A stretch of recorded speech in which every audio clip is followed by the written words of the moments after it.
आज का मोटिवेशन क्या है जान लेते हैं। ठोकर लगने का मतलब यह नहीं कि आप चलना छोड़ दें, बल्कि ठोकर लगने का मतलब यह होता है कि आप संभल जाएं।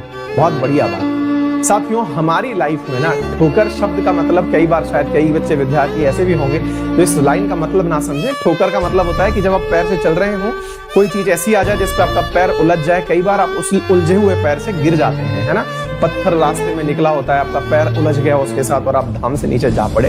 तो असल में ये ठोकरें लाइफ में बहुत खानी पड़ती हैं यदि आपको वाकई में एक ऐसे मुकाम पर पहुंचना है जिसमें कि आपकी चलती हुई गति को कोई रोक ना पाए। और साथियों, हमारा चूंकि देश ही इतना विविधताओं से भरा हुआ है, संभावनाओं की अपार संभावना है, लेकिन उसके बावजूद भी वर्तमान में संभावनाएं अपॉर्चुनिटी के रूप में थोड़ी कम है।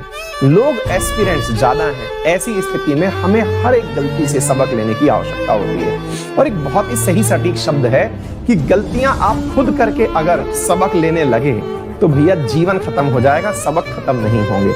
इसलिए दुनिया में जितने भी सबक लोग आपको देते हैं, आपके बड़े, आपके गुरुजन, आपके परिवारजन, जो भी आपको शिक्षा देते हैं, उसे आत्मसात कर लीजिए। उसे मान लीजिए कि अगर ये कह रहे हैं कि ऐसा करने से ये गलत होता है तो उसे मान लीजिए, क्योंकि हर बार खुद गलती करेंगे, खुद सीखेंगे तो ये जिंदगी कम पड़ जाएगी, गलतियां खत्म नहीं होंगी।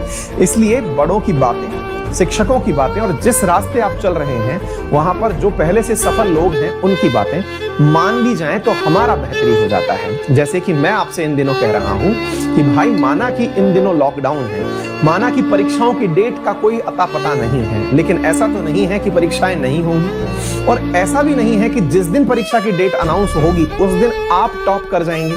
इसका मतलब यह है कि ये सतत प्रयास है। जिन जिन ने ये गलती करी कि एग्जाम की डेट पोस्टपोन होते ही पढ़ाई जिन्होंने छोड़ दी, उन्हें सिलेक्शन ने अपने से दूर कर दिया कि बेटा तुम दूर ही रहो, तुम हमारे सगे संबंधी नहीं हो।